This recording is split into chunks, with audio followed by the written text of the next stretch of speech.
let's talk about the anatomy of thoughts just for a little bit, because you think about it in terms of your physical body, but let's talk about what a vibration is, what energy is, what a thought is, and what an emotion is. And we're going to use these really, really big, bold, not even very accurate terms. We just want to give you a sense of how it all works, because at the very basis of who you are offering vibrations at a cellular level, and that cellular level of vibrations is not comprehensible to you in the sense that you do not have the ability to translate the thinking of your cells into something that is very meaningful to you. In other words, there's no psychological conversation that's going on that's going to be very meaty for you. It's not a political discussion. Esther was on an airplane yesterday listening to men talking about the college football games, and Esther realized she doesn't know anything about any of these teams. It was really upsetting to her. She just wished that they would talk a little bit about some team that she knows. Just throw out one name I know, but no. There's all these things that Esther's never focused on, and Esther thought, I need to brush up on my college football, because if I'm going to eavesdrop, I need to be in the loop a little bit, because this conversation just sounds like blah, blah, blah, blah, blah, blah, blah to me.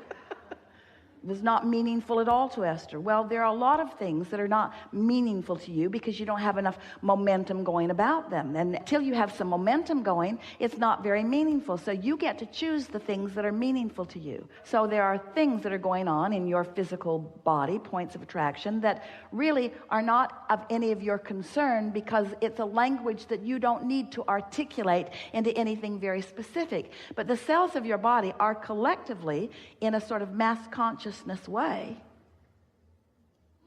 emitting a consensus of how they're doing, which you can feel emotionally. So if you are looking for evidence of feeling good and finding even the slightest evidence, and then you are taking that emotion of feeling good and you're actually commenting on it, I feel good. Ooh, I feel good in my body today. Now you've increased the momentum of that. Are you getting a sense of what we're talking about? And that's what you want to do relative to all subjects all day, every day. Add emphasis to the ones that feel good and de-emphasize the ones that feel bad by taking your attention from them. And then watch what happens. If you are monitoring manifestations, and at that point making your statements of how you're doing, the momentum is already too far down the road and you have very little control. But when you start caring about the way you feel, and you are caring about the emotions, and you are deliberately taking something that feels a little good and focusing on it until it increases and becomes more, before you know it, and we're talking about days really, manifestations of things that you have been wanting for a very long time will begin being realized by you in your experience. And at those realization points, you're going to then say, well, I guess I've been getting this right. And so that's just the process. Try it a little. Try to feel for the feeling of fun just for a few days and watch what happens in your life. Try to feel for a feeling of appreciation just for a few days and watch what happens in your life. Show yourself how you have come closer to who you are with these general thoughts. You didn't trip over. Esther's been talking a lot about what she's tripping over. She said to at least 5 members of her staff, maybe not the mobile crew, but the home crew, I'm tired of tripping over that. Let's do something about that. I don't want to trip over that anymore. I don't want to trip over that anymore.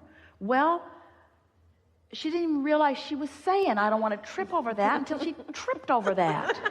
And now that she's tripped over that around the world, she tripped over that, it's got her attention.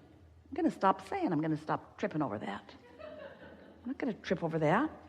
Scotty said, oh, I'm really sorry about that. And Esther said, I create my own reality. Damn it. I create my own reality. Nobody's responsible for anything that happens to me. Everything that comes to me is as a result of what I've got going on vibrationally. Don't you love knowing that? And don't you love manifestations that explain to you what you've got going on vibrationally? Don't you love that? Mm-hmm. Would you really want it to be any other way? No.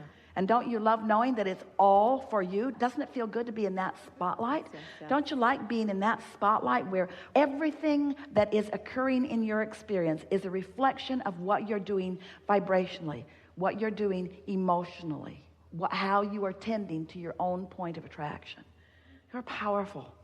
You're powerful. And the trajectory of your deservability is more powerful than Esther can even find words to explain to you. It's time for you to just chill out and have more fun and make it simpler, and don't bring with you all the stuff that you've picked up along your physical trail. Just stand in your now and reach for the best feeling thought that you can find here and now, and watch what begins to happen. Esther is certain that this avalanche, and it is, of extraordinary, and they are, manifestations in her life experience are happening now because of her few weeks of sitting with her notebook and deciding to focus for 15 or 20 minutes unconditionally. To find a feeling without needing something to have produced it. To start at the basis of her vibrational anatomy, whatever that means, and start in that neutral place and just see if well-being ensues from that. Just giving herself a chance to grow something that feels good by not starting with something that feels bad. By not beginning the day by solving a problem, by not beginning the day by answering emails, by not beginning the day by trying to clean up the things you're tripping over, by not beginning the day in the hole. Instead, beginning in that neutral place and just letting the universe show you the goodness that will come to you if you start in that neutral place, you see.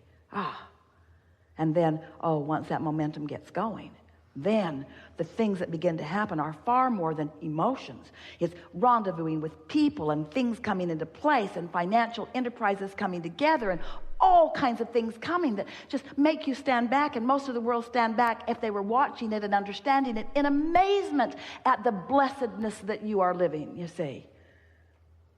Nobody can understand you. No one will ever really get you. Give up trying to get them to get you. You're not going to make them understand. You cannot explain yourself to anybody because nobody can get your point of attraction. And the harder you try to explain to someone who's not getting at who you are, the less you be who you are. Yes. You let them train you into their awareness of you. Yes. You don't want their awareness of you. You want your awareness of you. Your warm, loving, appreciative, well-being version of you, the one that your inner being holds and tends to and knows and flows to you. You see, here's the reason that a conversation like this, we know, is so helpful to you. Once you hear this enough, you'll be in the middle of some momentum that isn't pleasing to you, and you will realize why the momentum is there. And when you have conscious realization, now you're in control. It's like, sometimes it feels like it would be prudent, that's what your parents told you in the beginning, drive slowly. Well, you don't always want to drive slow, and sometimes it isn't even the best idea to drive slow. Don't get out on a thoroughfare where people are really moving and drive slow. You're more of a problem when you're driving slow than if you're up to speed with what's going on around you. And so when you realize that you are in control of your experience, we just want you to know the faster you're moving, the faster the momentum is, the more happy you really are going to be in the experience. But you don't want to drive fast before you have control of your vehicle. You want to drive according to the conditions. How's that? You want to drive according to the conditions. So if the roads are slippery, or if there's a lot of congestion, you drive according to the conditions. You don't press on the accelerator when you're going downhill on the San Francisco streets. In other words, you drive according to the conditions. So that's what you're doing. We want you to deliberately, cognitively, deliberately flow your vibrations according to the conditions. We want you to be aware of what's going on around and go as fast as you can go vibrationally according to the conditions. Yes. So how does that fit in with unconditional love? If we're asking you to drive according to the conditions, so what condition is it that we're talking about? The way you feel.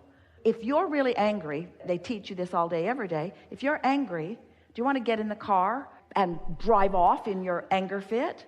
That's never a good idea, is it? Isn't that almost always when something goes wrong? When you're in that place? Do you believe that you can be in control of the way you feel? Yes. Under all conditions? Yes. No, not under all conditions yet. But eventually, you can be in control of the way you feel under all conditions. So, does it matter that you're not in control under all conditions? If a condition comes and you're not in control of the way you feel, is it a problem? Isn't that the way you become in control of your conditions? Isn't it just all by practicing it? By finding the feeling place of it? Yes. Does it bore you when we present to you such a simplistic approach to life that it all boils down to how you feel, and you have control over how you feel? And do you want to argue with us in your mind about that? Because there are people in your life that make it really hard for you to feel the way you want to feel. Well, those people are the most significant people in your life experience. Because if you are able to show yourself that you can feel the way you mean to feel unconditionally, by caring about how you feel so much that you manage your vibration earlier until you get the momentum going, then you've got it made. So controlling your vibration is all about momentum. And momentum is all about starting at the early stages. It's about how you get it started. That is the reason that you were born into this physical time-space reality where there is slumber. That's the whole point of your slumber. While you sleep, your momentum subsides. And every time you come back into consciousness, you have the then new fresh slate, the new ability to push the reset button and to find a vibration that feels good to you. And it is our promise to you. If you will find it and consciously acknowledge that you have found it and focus upon it with the deliberate intent of continuing to feel the feeling, the momentum of it will increase until you will not be living a boring life. It will not be boring. We're not trying to get you to go back into no thought, no thought, no thought. What we are wanting to help you do is to go back into no resistance, no resistance, no resistance, knowing that law of attraction will then pick up the pace until there will be momentum that will lead you or lead everything that you want directly to you. You are supposed to be living the manifestations that you want. You're supposed to be living all of those manifestations. You haven't sifted through life and put all of those things into your vibrational reality, into your vortex of creation for no reason. You've put it there for the reason that it must continue to grow. It is illogical. It is wrong for you to have put things into your vortex that are not being allowed by you to come to your realization, to your actualization. That's the thing that's causing you all of your stress. 100% of your negative emotion exists because you have created a reality that you are blocking yourself from. It's not because somebody else is preventing it, and it's not because you've done something wrong, and it's not because of this condition or this condition or this condition. The only reason that you feel any negative emotion at all is because you are expanded beyond what you are right now willing to allow. And the thing that is so interesting about that is that the reason that you're disallowing all that you want to manifest into full realization is because you're not willing to feel good enough. You're not willing to feel good. Oh no, I shouldn't feel good over that. That lady is sick and that person doesn't have enough money and it's selfish. There's this going on, and it's just not normal. It's just not normal. People would think I was nuts if they knew that I'm just happy all the time with all this stuff going on. And we say, got to give up what anybody else thinks. And you got to care about how you feel. And then watch the momentum of your life pinpoint accurately for you the perfection, the brilliance, the worthiness, and the blessedness of who you are. And Esther did not know that a month ago like she knows it now, because she had not had the benefit of a magnificent manifestation punctuating her point of attraction. She didn't even know she had that point of attraction going. Oh, she was happy, and she knew she was feeling good, and she knew that she was feeling good a lot, and she knew that she was feeling good on purpose. She just didn't know what feeling good like that for a consistent period of time would yield to her. You see what we're getting at? Yes. But when it yielded, then she thought, oh, I recognize that.